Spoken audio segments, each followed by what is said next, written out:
السلام علیکم ورحمۃ اللہ وبرکاتہ۔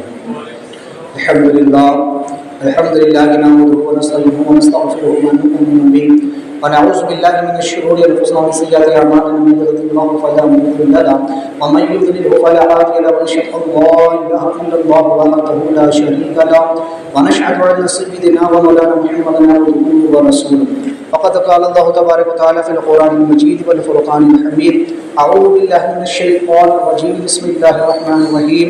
وشددنا ملكه وآتيناه الحكمة فصل الخطاب، صدق الله العظيم وبلغنا رسوله النبي الأمين المكين الكريم، لمن الشاهدين والشاكرين والحمد لله رب العالمين۔ آئیے آواز گفتگو سے قبل ہمارا مل کر حضور نبی کریم صلی اللہ علیہ وسلم کی بارگاہ میں کسبانہ درود و سلام کرنا مشکل پر اللہ صلی اللہ علیہ وسلم کی رحمت مولانا محمد معاذ الجود والکرم وآلہ وصحابہ وبارک وسلم۔ ایک مطلب پڑھی جو اللہ صلی اللہ علیہ وسلم جنہوں محمد صلی اللہ علیہ وسلم کی نجیب احوال برعفات وطاق ودید من نجیب الحاجات وتبتلون بحمد جميع السیئات وقومن بها انتقى الدرجات وتبلغون بها اقصى العایات من جميع الخیرات والحرکات بعد الممات انك لمن شيء قدیر۔ حصول برکت کے لیے اللہ صلی اللہ علیہ وسلم سلام تعم علی سیدنا محمد یستنحل وقد تنفرج بالقرب وتقضى بالحوائج وتنال بالغائب وحسن الحوات يستسقى الغمام بوجهه الكريم وعلى اله وصحبه في كل لمحة ونفس بعدد كل معلوم لك يا الله يا الله يا الله۔ حضرت سیدنا ابراہیم خلیل حضرت سیدنا داؤد نبی علیہ السلام کا ذکر خیر شروع ہے، جس میں اس سے قبل ہم نے سماعت کیا کہ اللہ تبارک و تعالیٰ نے پہاڑوں کو اور پرندوں کو آپ کے لیے مسخر کر دیا تھا۔ اب یہاں اس آیت کریمہ میں اللہ تعالیٰ آپ کی سلطنت کا، آپ کی حکومت کا ذکر فرماتا ہے کہ وَشَدَدْنَا مُلْكَهُ وَآتَيْنَهُ الْحِكْمَةَ وَفَصْلَ الْخِطَابِ۔ اس کا ترجمہ یہ ہے کہ اور ہم نے اس کی سلطنت کو مضبوط کیا اور اسے حکمت اور قول فصیل دیا۔ چونکہ یہاں پر حضرت سیدنا داؤد علیہ السلام کی خلافت کا ذکر ہے، ان کی جو ہے تو اللہ تعالیٰ نے جو بادشاہت عطا فرمائی، ان کو جو قوت، جو ہیبت اللہ تبارک و تعالیٰ نے عطا فرمائی کہ پورے ملک پر آپ کا رعب، دبدبہ اور غلبہ تھا۔ جس ملک کے آپ بادشاہ تھے، علامہ کاشفی رحمۃ اللہ تعالیٰ نے لکھا ہے کہ ہم نے مظلوموں کی دعا یا وزرائے خیر خواہ کا رویت پر ظلم نہ کرنا، یا دشمنوں کے دل میں خوف اور رعب ڈالنے، یا زر بنانے اور آلات بنانے، یا لشکر کو پہرا دینے کی کثرت سے آپ کی سلطنت کو مضبوط کیا۔ یہ کہ مظلوموں کی آپ جو تو فریاد رس کیا کرتے تھے، ان کی فریاد سنا کرتے تھے، اور یہ کہ آپ کے جو وزیر تھے وہ بڑے خیر خواہ تھے، آپ کو نیک مشورے دیا کرتے تھے، قوم پر، رعیت پر کوئی ظلم نہیں کیا کرتے تھے، اور اللہ تعالیٰ نے لوگوں کے دلوں میں آپ کا رعب ڈال دیا تھا۔ اور یہ کہ یا تو زر بنانے، آلات وغیرہ بنانے جو آپ کام کیا کرتے تھے، اس کے سبب سے بھی۔ تو بہرحال اللہ تبارک و تعالیٰ نے آپ کی حکومت کو اور آپ کی بادشاہت کو بہت مضبوط فرما دیا، لہٰذا کسی میں ہمت نہیں تھی کہ جو آپ کے خلاف بغاوت کرتا، آپ کے حکم عدولی کرتا، یا آپ کے جو ہے تو معاملات میں دخل اندازی دیتا۔ کسی میں ہمت اور رعب اور دبدبہ اتنا آپ کا تھا کہ ہمت کسی میں نہیں تھی۔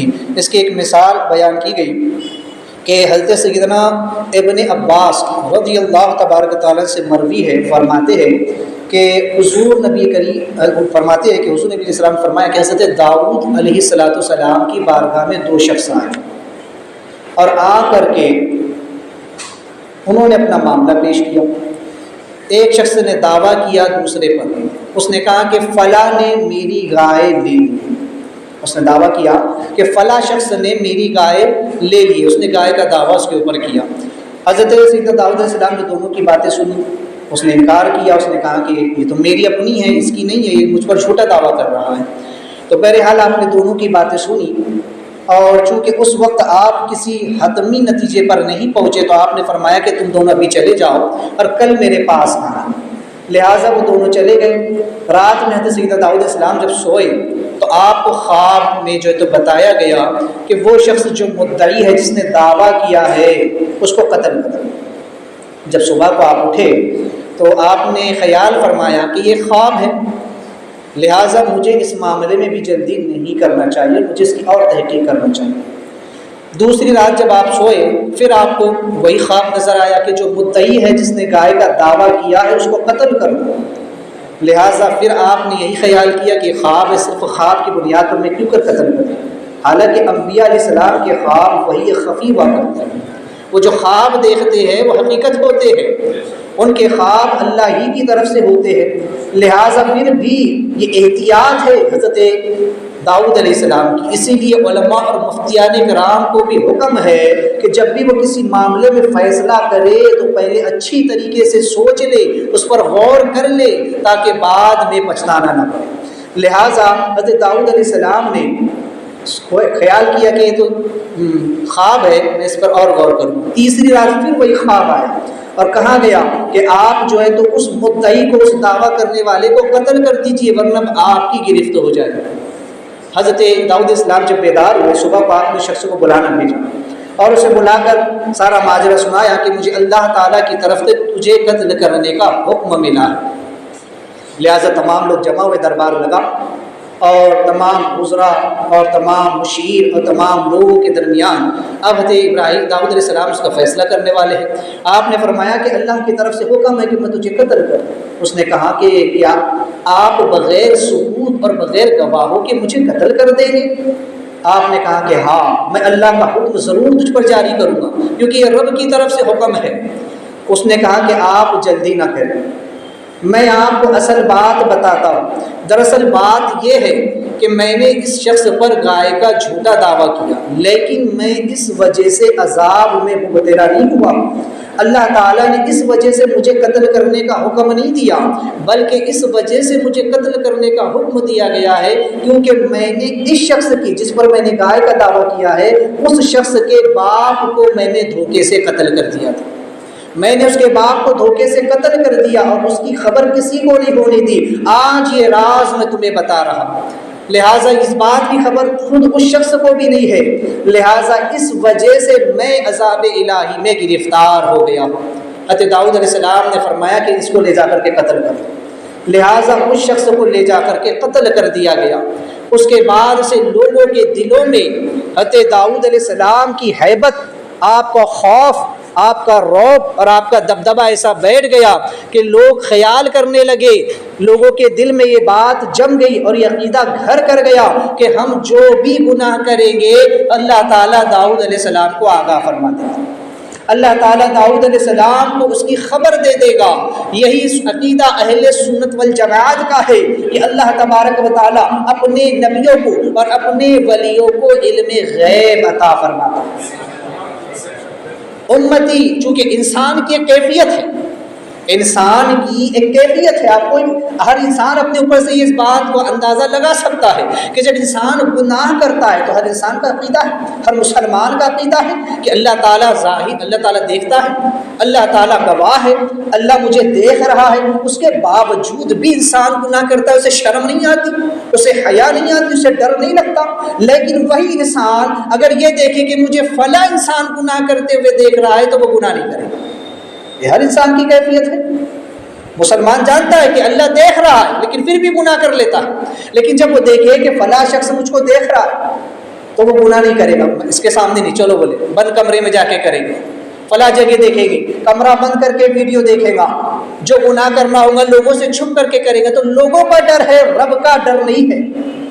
تو اللہ تبارک و تعالیٰ نے بھی حکمت اللہ تعالیٰ نے بھی یہ حکمت رکھی کہ ٹھیک ہے بندے، اگر تو بندے ہی سے ڈرتا ہے تو پھر میں تیرے درمیان اپنے بندوں کو، اپنے نبیوں کو علم غیب کے ذریعے سے آگاہ کروں۔ لہٰذا اب امتی کو نبی سے خوف کہ کہیں میں نے گناہ کر لیا اور اللہ تعالیٰ نے نبی کو آگاہ کر دیا، اللہ تعالیٰ بتا دے گا اس نے اپنے نبی کو کہ فلاں شخص نے یہ گناہ کیا۔ اب چونکہ انبیاء علیہ السلام کا دور ختم ہوا تو اللہ تعالیٰ نے اس امت میں اولیاء کرام کو ظاہر فرمایا، ایسے باصفا اولیاء اور ایسے اولیاء کرام کہ جن کو اللہ تبارک و تعالیٰ کشف عطا فرماتا ہے، جو اپنی کشفی نگاہوں سے دیکھ لیتے ہیں۔ اب اگر وہ مرید اس پیر سے مرید ہو چکا ہے تو اب پیر مرید کی دستگیری کرتا ہے، پیر مرید کی رہنمائی کرتا ہے۔ اگر وہ گناہ کر کے پیر کی بارگاہ میں آتا ہے تو اللہ تعالیٰ پیر کو بتا دیتا ہے، وہ جان لیتا ہے نکاح کشفی سے، اور پھر اس مرید کی اصلاح کرتا ہے کہ تو نے فلاں وقت میں فلاں گناہ کیا ہے، تو نے یہ گناہ کیا ہے۔ حضرت سیدنا امام اعظم کے بارے میں بہت مشہور ہے، سرکار غوث اعظم کی کئی کرامات مشہور ہے، سرکار غریب نواز کی کئی کرامات مشہور ہے، کئی اولیاء اللہ کی کرامات اس بارے میں مشہور ہے۔ لیکن میں اگر ایک بات کہوں، اپنے تجربے کی بات کہوں، تو فی زمانے میں دوسرے پیروں کا انکار نہیں کرتا اور نہ میں دوسرے پیروں کی توہین کرتا ہوں، لیکن میں نے جو دیکھا ہے، میں اپنے تجربے کی بات کہتا ہوں کہ اس زمانے میں نے سرکار جیلانی میاں کو دیکھا ہے کہ آپ کو اللہ نے وہ کشف عطا فرمایا ہے کہ انسان اگر کبھی آپ کی بارگاہ میں آتا ہے تو اس کے عیب آپ پر ظاہر ہو جاتے ہیں، اس کے معاملات ظاہر ہو جاتے ہیں، لیکن یہ آپ کی شفقت ہے کہ آپ بڑے عجیب انداز میں، بڑے خوبصورت انداز میں اس کی اصلاح فرما دیتے ہیں، کسی کو خبر بھی نہیں ہونے پاتی۔ میرے خود کئی معاملات ہیں کہ آپ نے جو ہے تو غیبی طور پر جانا ہے، کشفی طور پر جانا ہے، اور ان کا جو ہے تو آپ نے چیزوں کو بیان کیا ہے۔ تو ایسے کئی واقعات ہیں اور بھی کئی لوگوں کے ہیں۔ تو بتانے کا مقصد یہ ہے کہ انسان کو انسان سے ڈر ہوتا ہے، تو ایک پیر کو اللہ تبارک و تعالیٰ کشفی صلاحیت عطا فرماتا ہے۔ اب مرید جب پیر کی بارگاہ میں جاتا ہے تو اسے ڈر لگتا ہے کہ اگر میرے پیر پر میرے عیب کھل گئے، اگر میرے پیر پر میرے گناہ کھل گئے تو کیا ہوگا، کیسی شرمندگی ہوگی۔ تو وہ گناہوں سے رک جاتا ہے، وہ بچ جاتا ہے کہ اللہ تعالیٰ انہیں بتا دے گا، انہیں آگاہ کر دے گا۔ اس اعتبار سے انسان گناہوں سے بچ جاتا ہے، یہ اللہ کی حکمت ہے۔ تو بہرحال حضرت داؤد علیہ السلام تو چونکہ اللہ تبارک و تعالیٰ نے ایسی زبردست چونکہ نبوت عطا فرمائی تو رعب اور دبدبا پورے ملک میں قائم ہو گیا۔ اب ہر انسان ڈرنے لگا کہ اگر ہم نے گناہ کیا تو اللہ تعالیٰ آپ کو فوراً بتا دے گا، اور پھر ہماری پکڑ ہوگی، گرفت ہوگی، اور پھر ہمیں سزا دی جائے گی، جیسے اس شخص کو قتل کر دیا گیا۔ اگر ہم سے بھی گناہ ہوا تو ہم کو بھی سزا ملے گی۔ تو لوگ جو ہے تو پھر آپ سے ڈرنے لگے، خوف ان کے دلوں میں بیٹھ گیا، اور لوگ گناہوں سے باز آ گئے، گناہ سے لوگ دور رہنے لگے۔ تو یہ اللہ تبارک و تعالیٰ کی حکمت ہے۔ اللہ تعالیٰ اپنے نبیوں کو وہ غیب عطا فرماتا ہے، وہ رعب اور دبدبا عطا فرماتا ہے۔ آئیے نبی کریم رؤوف الرحیم صلی اللہ تعالی وسلم کی بارگاہ میں کہ اللہ تبارک و تعالیٰ نے حضور کو کیسی حکومت عطا فرمائی، کیسی سلطنت عطا فرمائی، کیسا رعب اور دبدبا اللہ تبارک و تعالیٰ نے حضور علیہ السلام کو عطا فرمایا۔ حضرت داؤد علیہ السلام کے بارے میں قرآن نے جو ہے ملک کا لفظ استعمال کیا ہے کہ آپ کے ملک کو، آپ کی سلطنت کو اللہ نے مضبوط کیا ہے۔ اور یہ بات اچھی طرح سمجھ لیجئے کہ ہر نبی کسی نہ کسی قوم کی طرف مبعوث ہوا ہے، ہر نبی کسی نہ کسی ایک علاقے کی طرف مبعوث ہوا ہے، ہر نبی کسی مخصوص خطے کی طرف مبعوث ہوا ہے، اور جس خطے پر، جس زمین پر وہ نبی آتے، ان کی حکومت، ان کی شریعت صرف وہی تک محدود ہوتی تھی، بلکہ ایک زمانے میں کئی انبیاء بھی ہوتے تھے، ان کی الگ حکومت ہوتی تھی۔ ایک خطے میں کسی کی حکومت چل رہی ہے تو اگلے خطے میں کسی اور نبی کی شریعت چل رہی ہے۔ جیسے کہ آج اگر ہم موجودہ زمین کا حال دیکھیں تو اس زمین کے اوپر ملک ہندوستان الگ ہے، پاکستان الگ ہے، کئی سارے ملک ہیں، اور ہر ملکوں میں الگ الگ حکومت ہے، اپنے الگ الگ قوانین ہے، اپنے الگ الگ بنائے ہوئے ضابطے ہیں۔ اسی طرح ایک ہی نبی کے زمانے میں اگر 2 نبی ہوتے، 3 نبی ہوتے، تو جو نبی جس قوم کی طرف آتا اس کی حکومت اور اس کی شریعت صرف انہی پر چلا کرتی تھی۔ خود داؤد علیہ السلام کے زمانے میں آپ کے بیٹے حضرت سلیمان علیہ السلام بھی نبی بنائے گئے، آپ کی اپنی امت تھی، آپ کی اپنی حکومت تھی، ہواؤں کو آپ کے تابع کر دیا گیا، جنات کو آپ کے تابع کر دیا گیا، وہ ذکر بھی انشاءاللہ آگے آئے گا۔ تو چونکہ جو نبی جس قوم کی طرف آتا ہے، جس زمین کی طرف آتا ہے، جس خطے کی طرف آتا ہے، اس کی حکومت اور اس کی شریعت صرف اتنے حصے پر ہی لاگو ہوتی ہے، اس سے باہر ان کی حکومت نہیں ہوتی، اس سے باہر کی جو ہے تو ان کی شریعت نہیں چلتی۔ لیکن اللہ تبارک و تعالیٰ نے مصطفیٰ جان رحمت صلی اللہ علیہ وسلم کے بارے میں ارشاد فرمایا وَمَا أَرْسَلْنَكَ إِلَّا رَحْمَةً لِلْعَالَمِينَ۔ فرمایا محبوب آپ کی حکومت صرف ایک خطے پر نہیں ہوگی، صرف ایک زمین پر نہیں ہوگی، صرف ایک قوم پر نہیں ہوگی، بلکہ محبوب ہم نے آپ کو وما ارسلناک کافۃ للناس تمام انسانوں کی طرف آپ کو رسول بنا کر کے بھیجا ہے۔ اب پوری دنیا میں جہاں بھی انسان ہوں گے ہر انسان پر آپ کی حکومت ہوگی، ہر خطے پر آپ کی حکومت ہوگی، زمین کے ذرے ذرے پر آپ کی حکومت ہوگی، اس لیے کہ قاعدہ یہ ہے، قانون یہ ہے کہ رب تعالیٰ نے ارشاد فرمایا الحمدللہ رب العالمین، تمام تعریف اللہ کے لیے جو سارے عالموں کا رب ہے۔ اب جب چونکہ رب کائنات عالمین ہے، رب کائنات رب ہے تمام عالمین کا، تمام عالموں کا، تمام کائنات کا، تو حضور کے بارے میں فرمایا وما ارسلناک الا رحمۃ للعالمین، محبوب آپ کو سارے عالموں کے لیے رحمت بنا کر کے بھیجا ہے۔ میں تمام عالموں کا رب ہوں اور آپ تمام عالموں کے لیے رحمت ہے۔ وہ رب کائنات ہے تو یہ مالک کائنات ہے۔ اللہ نے صرف ایک خطے پر نہیں، ایک حکومت ایک جو ہے تو مخلوق پر نہیں، بلکہ تمام انسانوں پر، تمام جانوروں پر، تمام نباتات، جمادات اور تمام حیوانات پر، یہاں تک کہ فرشتوں پر بھی اللہ تبارک و تعالی نے آپ کو حکومت عطا فرمائی۔ تمام زمینوں پر اور تمام آسمانوں پر اللہ نے حکومت عطا فرمائی، جنت پر بھی حکومت عطا فرمائی، جہنم پر بھی حکومت عطا فرمائی۔ غرض کے رب کائنات نے اپنے محبوب کو مالک کائنات بنا دیا، تو وہ رب ہے، وہ عالمین کا، تمام عالموں کا رب ہے، اور حضور تمام عالموں کے لیے رحمت ہے۔ اس لیے حضور کی حکومت تمام کائنات پر لاگو ہوتی ہے، حضور کی حکومت تمام انسانوں، جنات، نباتات، جمادات، حیوانات، بہائم، ہر ایک پر حضور کی حکومت ثابت ہوتی ہے۔ میں اگر واقعات بیان کرنا شروع کروں تو ایک طویل وقت گزر جائے گا کہ حضور کی حکومت فرشتوں پر کس طرح چلتی ہے، حضور نے کتنے فرشتوں کو کیا کیا حکم دیے اور فرشتوں نے ان حکموں کو بجا لایا۔ حضور کی حکومت انسانوں پر بھی چلتی ہے، حضور کی حکومت جنوں پر بھی چلتی ہے، حضور کی حکومت جاندار پر بھی چلتی ہے، غیر جاندار پر بھی چلتی ہے، ذوی العقول پر بھی چلتی ہے، غیر ذوی العقول پر بھی چلتی ہے، نباتات پر بھی چلتی ہے، جمادات پر بھی چلتی ہے، ہوائی پرندوں پر بھی چلتی ہے، آبی حیوانات پر بھی چلتی ہے، سمندر پر بھی چلتی ہے، خشکی پر بھی۔ غرض کے ہر چیز پر حضور کی حکومت قائم ہے۔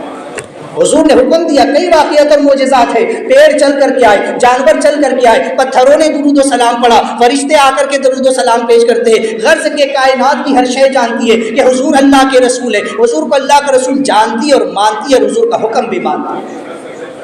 تو حضور کی حکومت اللہ تبارک و تعالیٰ نے تمام عالموں پر عطا فرمائی۔ ایسی زبردست حکومت اللہ نے عطا فرمائی کہ صرف آپ کو مالک ہی نہیں بنایا بلکہ مالک گر بھی بنایا، کہ آپ جس کو چاہے مالک بنا دیں۔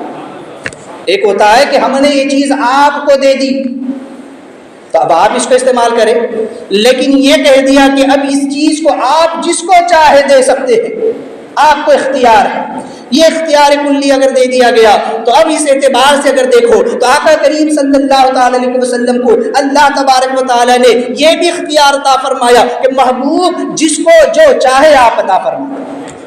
یہ اختیار بھی حضور کو دے دیا گیا۔ یہی وجہ ہے کہ دو حکومتیں، اب دیکھ لیجیے، ایک زمین کی حکومت اور ایک جنت کی حکومت، اللہ نے دونوں حکومتیں حضور کو عطا فرما دی اور اختیار دے دیا کہ محبوب یہ دنیا بھی آپ جس کو دینا چاہے، یہ دنیا کی حکومت بھی آپ جس کو دینا چاہے اس کو بھی دے سکتے ہیں، جنت جس کو دینا چاہے محبوب آپ جنت بھی دے سکتے ہیں۔ یہی وجہ ہے کہ آقا کریم صلی اللہ تعالی علیہ وسلم نے جنت بھی عطا فرما دی، فرمایا کہ ابو بکر تم جنتی ہو، عمر تم جنتی ہو، عثمان تم جنتی ہو، علی تم جنتی ہو، زبیر تم جنتی ہو، ابو طلحہ تم جنتی ہو، ابو عبیدہ تم جنتی ہو، ابو ہریرہ تم جنتی ہو۔ حضور نے دنیا میں 10 صحابہ کو جنت کا مزد عطا فرما دیا، جنت ہی حضور نے عطا فرمایا قیامت کے دن اس وقت تک راضی نہیں ہوں گا جب تک میرا ایک ایک امتی جنت میں داخل نہ کر دیا جائے۔ تو جنت اللہ نے حضور کو دے دی، تبھی تو عرض فرمایا تجھ سے اور جنت سے کیا مطلب، وہاں بھی دور ہو، ہم رسول اللہ کے، جنت رسول اللہ، وہ اختیار اللہ نے عطا فرمایا۔ دنیا کی حکومت بھی حضور جس کو چاہتے عطا فرماتے۔ حضور کے بعد حضرت سید ابوبکر صدیق خلیفہ بنے، آپ کی حکومت چلنے لگی۔ حضرت ابوبکر صدیق کے بعد عمر فاروق خلیفہ بنے، 23 مربع میل پر آپ کی حکومت پھیلی۔ آدھی دنیا پر حضرت عمر فاروق کا حکم چلا کرتا تھا، حضور کے خلیفہ کا حکم چلا کرتا تھا۔ لوگ دنیا کے کونے میں بھی ہوتے تو عمر فاروق کے نام سے کانپتے تھے. شیطان آپ کا نام سن کر کے راستہ بدل دیا کرتا. جس راستے سے عمر فاروق گزرتے شیطان راستہ چھوڑ دیا کرتا تھا. وہ روب، وہ دبدبا، وہ حکومت اللہ تعالیٰ نے عطا فرمائی. اور جس نبی کو اللہ نے خود ایسی حکومت دی ہو کہ حضور اسلام فرماتے ہیں کہ اللہ نے مجھ کو وہ روب اور دبدبا عطا فرمایا ہے کہ اگر میں جنگ کے لیے نکلوں تو پھر میری ہیبت، میرا روب میرے دشمنوں پر 40 میل پہلے سے ہی قائم کر دیا جاتا. ابھی حضور 40 میل دور ہے اور وہیں سے دشمنوں کے دل ان کے سینوں میں لرز رہے ہیں کہ حضور آ رہے ہیں، اب جنگ ہوگی، نہ جانے نتیجہ کیا نکلے گا. تو حضور علیہ السلام نے جب عمر فاروق کو خلیفہ بنے، حضور علیہ السلام کی امت کے اور امیر المومنین بنے، خلیفۃ المسلمین بنے، تو 23 مربع میل پر آپ کی حکومت پھیلی. حضرت عثمان غنی خلیفہ بنائے گئے، مولا علی خلیفہ ہوئے، آپ کی حکومت چلی. یہ خلفاء کا دور چلتا رہا. اور اس کے بعد اگر آ جائے بغداد کی سرزمین پر تو پیر پیرا، میرا شاہ جیلا، قطب الاقطاب، شہنشاہ بغداد، سید الافراد، پیر لاسانی، محبوب سبحانی، قندیل نورانی، شہباز لامکانی، حضور شیخ محی الدین ابو محمد عبد القادر جیلانی، پیران پیر، بڑے پیر، روشن ضمیر، غوث الاعظم دستگیر رضی اللہ عنہ کی بارگاہ بے کس بنامے اللہ نے کیسی حکومت عطا فرمائی. نبی نے ان کو کیسا ولی بنایا، کیسا غوث بنایا، کیسی طاقت اور قوت اور حکومت آپ نے عطا فرمائی. نبی کے صدقے میں اللہ نے وہ شان عطا فرمائی کہ آپ فرماتے ہیں نظرت الی بلاد اللہ چمن کا خردلۃ علی حکم اتصال. فرماتے میں اللہ کے تمام شہروں کو ایسے دیکھ رہا ہوں جیسے ہاتھ پر رائی کے تارے، اور میرا حکم ہر جگہ ہر وقت نافذ ہے. میرا حکم نافذ ہے. یہ غوث پاک کو اللہ نے مقام عطا فرمایا. پوری دنیا پر غوث پاک کو اللہ نے حکومت عطا فرمائی. وہ یہ نہیں فرما رہے، ذرا علمی بات سمجھے، نقطے کی بات، عقیدے کی بات. وہ یہ نہیں کہہ رہے کہ میں دنیا کے شہروں کو دیکھ رہا ہوں. وہ یہ نہیں کہہ رہے کہ میں دنیا کے شہروں کو دیکھ رہا ہوں، کیونکہ اگر دنیا کہتے، زمین کہتے تو صرف اس زمین کی بات ہوتی. لیکن وہ فرما رہے نظرت الی بلاد اللہ جمعا، میں اللہ کے تمام شہروں کو، اللہ کا شہر صرف زمین ہی نہیں ہے بلکہ آسمان بھی ہے، اس کے علاوہ بھی کہکشائیں ہیں، اس کے علاوہ بھی کئی جو ہے تو موجود ہے اس کائنات کے اندر، برہمان کے اندر. وہ سب کو سرکار غوث پاک دیکھ رہے اور فرماتے کہ میرا حکم ہر جگہ نافذ ہے. اور تقدیر کو بدلنے کی طاقت اللہ نے غوث پاک کو عطا فرمائی ہے. تمام ولیوں کی گردن پر غوث پاک کا قدم رکھا گیا ہے. وہ طاقت، وہ حکومت، وہ روب، وہ دبدبا اور وہ شان اور وہ شوکت اللہ نے غوث پاک کو عطا فرمائی. اور آ جائیے، جس نبی کو اللہ تعالیٰ نے مالک کائنات بنایا، انہوں نے جو ہے تو جب حضور علیہ السلام کو یہ بھی اختیار دیا کہ آپ جس کو چاہے مالک بنا دے. یہی وجہ ہے کہ جب خواجہ خواجگاہ، معین بے کسا، والی ہندوستان، شاہ ہندوستان، عطائے رسول، ہند الولی سرکار خواجہ غریب نواز رضی اللہ تبارک و تعالی جن کا عرس مبارک بڑی تشک و احتشام کے ساتھ منایا جا رہا ہے، وہ غریب نواز جب سرکار کی بارگاہ میں جاتے اور سلام عرض کرتے ہیں تو جواب آتا ہے وعلیکم السلام یا شیخ المشائخ. لہٰذا آپ کو ہندوستان کے تمام مشائخ کا شیخ بنایا گیا اور کہا گیا کہ آپ کو ہند کی حکومت عطا کی جاتی ہے.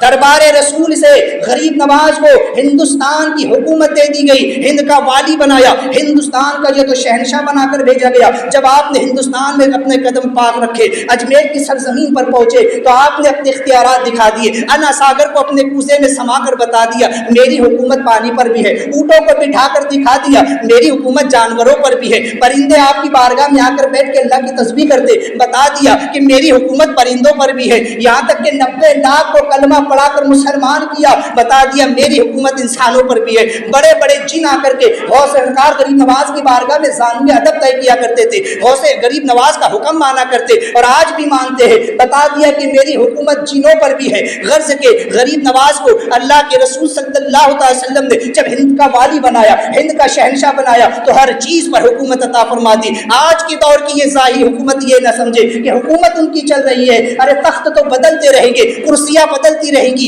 آنے والے آتے رہیں گے، جاتے رہیں گے، لیکن قیامت تک اس زمین پر حکومت غریب نواز کی رہے گی، کیونکہ ہند کے ولی ہے.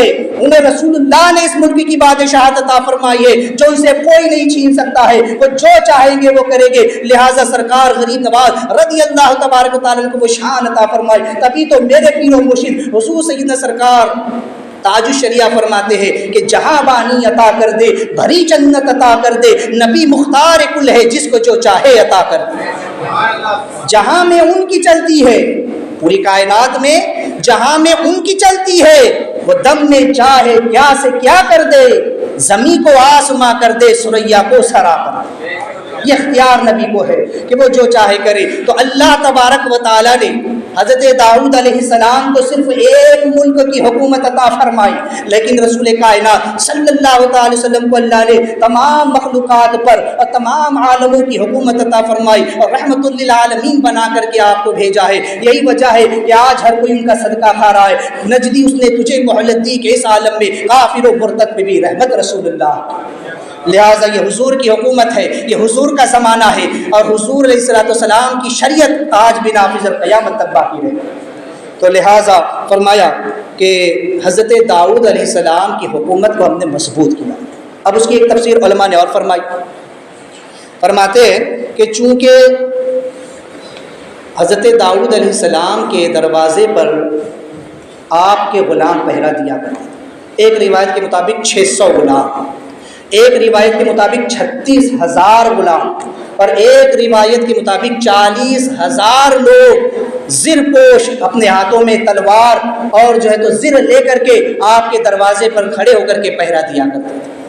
اللہ کے نبی کا پہرا دیا کرتے تھے کہ کہیں دشمن آ کر کے آپ کو تکلیف نہ دے، آپ کو جو ہے تو ایذا نہ پہنچائے۔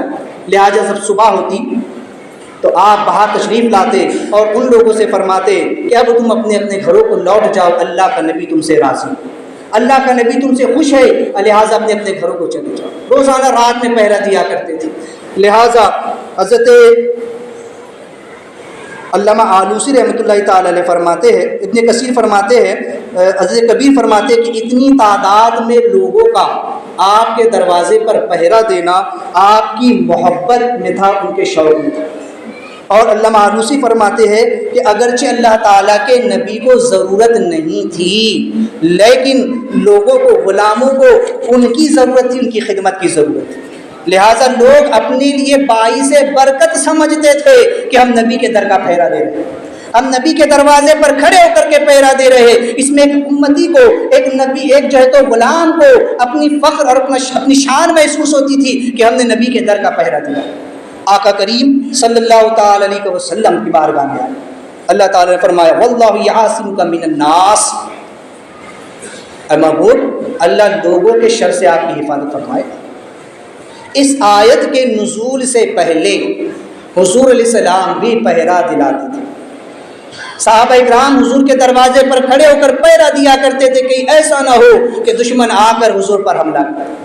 اللہ تعالیٰ نے اپنے محبوب کو تسلی و تشفی دی اور فرمایا واللہ یعصمک من الناس، اور محبوب اللہ لوگوں سے آپ کی حفاظت فرمائے، اللہ آپ کا نگہبان۔ لہٰذا اللہ کے نبی صلی اللہ علیہ وسلم نے اس کے بعد سے لوگوں کو پہرا دینے سے منع فرمایا۔ لیکن صحابہ تو صحابہ تھے، انہوں نے پہرے کیسے دیے؟ حضور علیہ الصلوۃ والسلام کی عظمت پر، حضور کی جان پر کیسے پہرے دیے؟ حضرت مولا علی رضی اللہ تعالیٰ سے پوچھو، مولا علی سے جب پوچھا گیا کہ سب سے بڑا بہادر کون ہے، سب سے بڑا بہادر کون، تو فرماتے ہیں کہ حضرت سیدنا ابو بکر صدیق رضی اللہ تعالیٰ۔ بولے وہ کیسے؟ کہنے لگے ایک جنگ کے موقع پر تمام صحابہ دشمنوں سے جنگ کر رہے تھے، اب خطرہ تھا کہ حضور اکیلے تھے، کہیں دشمن آ کر کے حضور پر حملہ نہ کر دے، تو صحابہ نے کہا کہ کون ہے جو حضور کا پہرا دے گا، کون ہے جو حضور کی حفاظت کرے گا؟ اس وقت سیدنا ابو بکر صدیق رضی اللہ عنہ ننگی تلوار لے کر کھڑے ہو گئے اور کہنے لگے میں تنہا پہرا دوں گا، میں اکیلا حضور کی حفاظت کروں گا۔ اور آپ نے حضور کی حفاظت کا فریضہ بھی انجام دیا۔ کیسی حفاظت کی؟ آئیے حضرت سیدنا صدیق اکبر کا آپ نے کئی بار واقعہ سنا ہے غار ثور کہ اللہ کے نبی صلی اللہ علیہ وسلم جب ہجرت فرما کر کے مکہ سے مدینہ کو جا رہے ہیں، غار ثور کی طرف جب بڑھے، حضرت سیدنا صدیق اکبر رضی اللہ تعالیٰ کبھی حضور کے آگے چلتے ہیں، کبھی پیچھے چلتے ہیں، کبھی دائیں چلتے ہیں، کبھی بائیں چلتے ہیں۔ حضور نے پوچھا کہ ابو بکر یہ چلنے کا عجیب انداز کیا ہے، کبھی میرے آگے چلتے ہو، کبھی پیچھے چلتے ہو، کبھی دائیں کبھی بائیں چلتے ہو۔ کہنے لگے یا رسول اللہ جب مجھے یہ خوف ہوتا ہے، میرے دل میں یہ خطرہ آتا ہے کہ دشمن آگے سے حملہ کرے گا، میں آپ کے آگے چلتا ہوں، جب مجھے لگتا ہے دشمن پیچھے سے حملہ کرے گا تو آپ کے پیچھے آ جاتا ہوں، کبھی دائیں آ جاتا ہوں، کبھی بائیں آ جاتا ہوں۔ حضرت ابو بکر صدیق نے چاروں طرف سے نبی کا پہرا دے کر کے بتایا کہ پہرا ایسے دیا جاتا ہے، نبی کی عظمت پر پہرے کیسے دیے جاتے ہیں؟ جب غار ثور میں پہنچے کہا یا رسول اللہ آپ ٹھہرے، پہلے میں اندر جا کر کے دیکھوں گا کیا معاملہ ہے۔ اندر جا کر کے پوری صفائی کی، اس کے بعد جب سرکار غار میں تشریف لے گئے اور ایک طرف بیٹھ کر حضور آرام کرنے بیٹھ گئے تو حضرت ابوبکر صدیق غار کے دہانے پر پہرا دے رہے،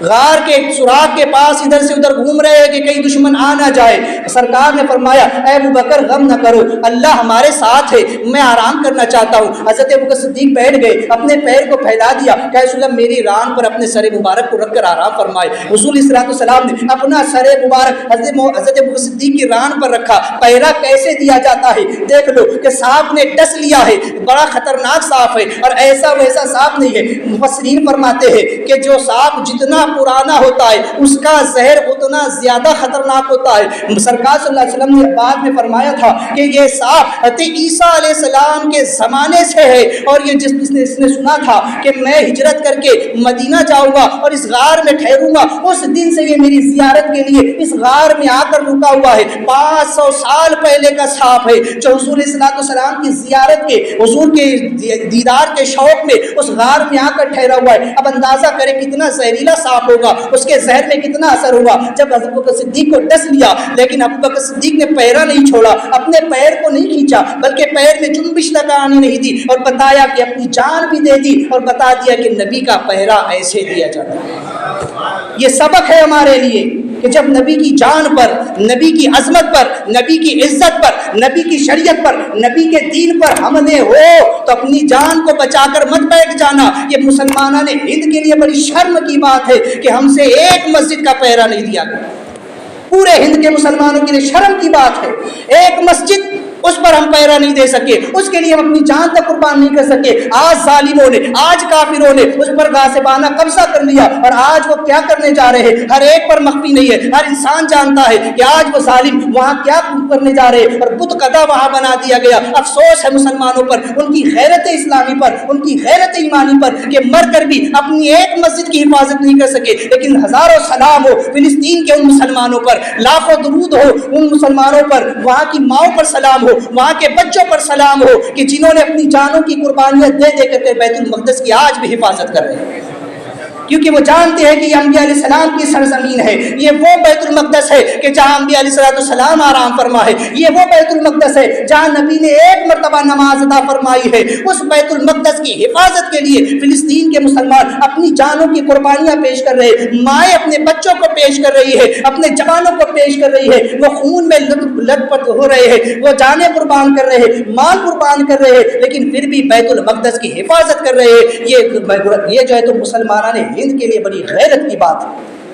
آج غیر اس ایک پر قبضہ کر کے اور بھی ہماری دیگر مساجد پر جو ہے تو نظریں گڑا کر کے بیٹھے ہیں، لیکن پھر بھی مسلمانوں کو جوش نہیں آتا، پھر بھی مسلمانوں کی غیرت ایمانی میں حرکت نہیں آتی۔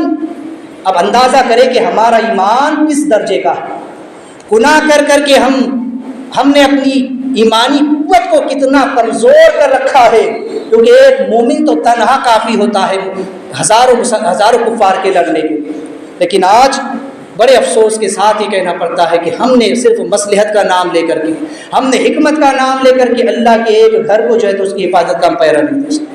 تو بہرحال بتانا یہ چاہ رہا تھا، کہتے داؤد علیہ السلام کو اللہ تبارک و تعالیٰ نے ایسا رعب اور ایسا دبدبہ عطا فرمایا۔ اس کے بعد فرماتا ہے وَآتَيْنَهُ الْحِكْمَةَ وَفَصْلَ الْخِطَابِ، اور پھر ہم نے ان کو جو ہے تو حکمت بخشی اور ساتھ ہی قول فصیل یعنی فیصلہ کرنے کی طاقت، فیصلہ کرنے کا ملکہ ان کو عطا فرمایا۔ چونکہ علماء فرماتے ہیں کہ حکمت دو قسم کی ہے، ایک منطوق بہا یعنی شریعت و طریقت کا علم، اور دوسری مسکوت عنہا یعنی کہ اسرار حقیقت، وہ غیبی علوم جو لوگوں سے مخفی ہے، پوشیدہ ہے، حکمت اسے کہتے ہیں۔ اللہ تعالیٰ نبیوں کو ایسی حکمت عطا فرماتا ہے، ایک تو شریعت کا ظاہر ہوتا ہے اور ایک باطن ہوتا ہے، اور ان کو اختیار ہوتا ہے، کبھی شریعت کے ظاہر پر وہ عمل فرماتے ہیں اور کبھی باطن کے حساب سے بھی وہ فیصلہ فرما دیا کرتے ہیں۔ لہٰذا اللہ تبارک و تعالیٰ نے فصل الخطاب کا خطاب بھی آپ کو عطا فرمایا کہ آپ کا جو تو معاملہ ایسا تھا کہ الخطاب کا معنی ہوگا کہ حق و باطل کا امتیاز کر کے خصم کا فیصلہ، اس معنی پر فصل اپنے حقیقی معنی میں ہوگا، اور خطاب کا معنی مخاصمتہ ہوگا یعنی کہ اسے لازمہ تو ایسا اللہ تعالیٰ نے ملکہ عطا فرمایا کہ آپ جب کسی مسئلے پر کوئی فیصلہ دے دیتے، کسی کے حق میں کوئی فیصلہ کر دیتے، تو اب کسی کی جرأت نہیں ہوتی کہ اس فیصلے کو چیلنج کرے، کیونکہ آپ جو فیصلہ کرتے ہیں اس میں کسی طرح کی غلطی، شک و شبہ کی گنجائش باقی نہیں ہے۔ ایسا فیصلہ آپ قائم فرمایا کرتے ہیں۔ چونکہ ایک مرتبہ ہوا یوں کہ حضرت سیدنا داؤد علیہ السلام کی بارگاہ میں ایک مقدمہ ہے، اور ایک شخص نے دوسرے شخص کا موتی جو ہے تو لے لیا تھا۔ اب وہ خود مدعی تھا، اسی نے دعویٰ کر دیا، اور ایک تھا مدعا علیہ اور ایک تھا مدعی، لہٰذا ایک کا موتی دوسرے نے لے لیا۔ اب جب دونوں بھی فیصلہ پہنچا تو اس زمانے میں قاعدہ یہ تھا، اصول طریقہ اس وقت کا ایسا تھا کہ ایک زنجیر جو ہے آسمان سے زمین کی طرف لٹکا دی گئی تھی، اور اس زنجیر کو پکڑنے کا حکم ہوتا، جو سچا ہوتا اس کا ہاتھ زنجیر تک پہنچ جاتا تھا، اور جو جھوٹا ہوتا اس کا ہاتھ نہیں پہنچتا تھا۔ لہٰذا وہ شخص جس نے موتی لے لیا تھا، اب اس نے تو دیکھا کہ اگر میں زنجیر کو پکڑنے جاؤں گا تو زنجیر میرے ہاتھ میں نہیں آئی، کیونکہ بات تو صحیح کہ میں نے جو ہے اس کا موتی رکھ لیا ہے۔ لہٰذا اس نے ایک ترکیب نکالی اور ہلا کیا۔ وہ کیا؟ ایک لکڑی کا ڈنڈا لیا اور اوپر اس کے سوراخ کر دیا، اور اس سوراخ کے اندر موتی کو ڈال دیا، اور اوپر سے اس کو جو ہے تو بند کر دیا، لکڑی اوپر سے ڈھکن لگا دیا، آسا اس کو بنا لیا، اور اس کے ساتھ جو ہے تو وہ وہاں پہنچا۔ اب جب فیصلے کا وقت آیا تو حضرت داؤد علیہ السلام نے کہا کہ دونوں اس زنجیر کو پکڑو، جو سچا ہوگا اس کا ہاتھ پہنچ جائے گا۔ لہٰذا پہلے وہ شخص جس کا موتی تھا حقیقت میں، اس نے جا کر کے زنجیر کو پکڑا اور کہنے لگا کہ میرا موتی شخص کے پاس ہے، یا یہ ہے اس نے جو تو میرا موتی لے لیا ہوا ہے۔ لہٰذا اس نے زنجیر کی طرف ہاتھ بڑھایا تو اس کا ہاتھ زنجیر تک کے پہنچ گیا، اور اس نے زنجیر کو پکڑ لیا۔ اب کہا کہ تو بھی پکڑ، تو اس نے کیا کیا کہ وہ ڈنڈا جو اس میں موتی رکھا ہوا تھا، وہ ڈنڈا اس کو تھما دیا، کہا ذرا اس کو پکڑ، میں زنجیر کو پکڑنے جا رہا ہوں۔ اس کو کیا بولا؟ میں زنجیر پکڑنے جا رہا ہوں، یہ ڈنڈا تو پکڑ۔ اب اس ڈنڈے کے اندر موتی ہے، اس نے ڈنڈا اس کے ہاتھ میں پکڑایا اور جا کر کے زنجیر کے پاس کھڑا ہو گیا، اور جملے کیا کہے کہ میں نے حقدار کو اس کا حق پہنچا دیا، میں نے حقدار کو اس کا حق پہنچا دیا، کہ زنجیر تک ہاتھ پہنچایا، اس کا ہاتھ پہنچ گیا زنجیر تک۔ کیوں؟ کیونکہ بات اس نے سچی کہی، اگرچہ اس نے چوری کی ہے لیکن ہیلے کے طور پر اس نے جو کیا، کیونکہ اس وقت موتی کس کے پاس تھا؟ جس کا موتی تھا اسی کے پاس تھا، لیکن اس کو بھلے ہی خبر نہیں ہے یہ ہیلا ہے، یہ اس نے بھلے ہی جو تو ہیلا کیا، لیکن جب اس نے یہ بات کہی تو اس کا ہاتھ زنجیر تک کے پہنچ گیا۔ اب داؤد علیہ السلام پریشان، دونوں کا ہاتھ زنجیر تک پہنچ کر یقیناً ایک شخص جھوٹا ہے تو کیا کیا جائے؟ لہٰذا اس کے بعد سے قانون آپ نے بدل دیا، اور قانون کیا بنا؟ اب قانون یہ بنا کہ مدعی گواہ لے کر کے آئے، جو دعویٰ کرے وہ 2 گواہ لے کر کے آئے، اور اگر وہ گواہ نہ لا سکے تو مدعا علیہ جس پر دعویٰ کیا گیا ہے وہ شخص قسم اٹھائے، وہ شخص قسم کھائے۔ اگر وہ قسم کھا لے تو پھر اس کا اعتبار ہوگا، اگرچہ وہ جھوٹا ہو۔ مان لیجیے جس پر دعویٰ کیا گیا اگرچہ وہ جھوٹا بھی ہے، لیکن اگر اس نے قسم کھا لی تو اب اس کی بات مان لی جائے، یا تو مدعی دعویٰ کرنے والا گواہ لائے یا مدعا علیہ قسم اٹھائے۔ لہٰذا اس طرح سے فیصلہ ہوگا، اور یہی قانون اس کے بعد سے چلا رہا ہے۔ حضرت سیدہ مولا علی رضی اللہ تعالیٰ فرماتے ہیں کہ یہ فصل الخطاب کا معنی ہے کہ سب سے بہترین تدبیر یہ ہے، سب سے بہترین فیصلہ کرنے کا طریقہ، قاعدہ اور قانون یہ ہے کہ مدعی سے گواہ طلب کیے جائے 2 اور مدعا علیہ سے قسم لی جائے۔ یہی وجہ ہے کہ آج بھی ہماری شریعت میں یہی قانون نافذ ہے، ہماری شریعت میں بھی یہی قانون ہے کہ اگر کوئی شخص دعویٰ کرے کہ فلاں نے میرا مال لے لیا ہے، یہ کیا ہے، تو وہ 2 گواہ لے کر کے آئے، یہ 2 لوگ گواہ اس بات کے کہ یہ معاملہ ہوا، اور اگر یہ گواہ نہ لائے تو مدعا علیہ قسم کھا لے کہ میں قسم کھاتا ہوں میں نے یہ نہیں کیا، میں نے ایسا نہیں کہا، میں نے فلاں کے بارے میں یہ نہیں کہا، یا تو وہ قسم کھائے تو میرے اعتبار ہوگا، اگرچہ وہ جھوٹا ہے لیکن یہاں شریعت سے بچ جائے گا۔ لیکن یاد رکھے قیامت کے دن اللہ تعالیٰ باطن کو ظاہر کر کے سزا عطا فرمائے گا۔ دنیا میں انسان ہیلے بہانے کر لے، دنیا میں انسان دھوکہ دھڑی کر لے، بھلے ہی یہاں بچ جائے، لیکن قیامت کا جب دن ہوگا تو فَمَن يَعْمَلْ مِثْقَالَ ذَرَّةٍ خَيْرًا يَرَهُ وَمَن يَعْمَلْ مِثْقَالَ ذَرَّةٍ شَرًّا يَرَهُ۔ اللہ ذرے ذرے کا حساب لے گا۔ انسان کے دل میں بھی اگر کوئی بری نیت چھپی ہوں گی، اللہ اس کو ظاہر کر کے اس کی سزا عطا فرمائے۔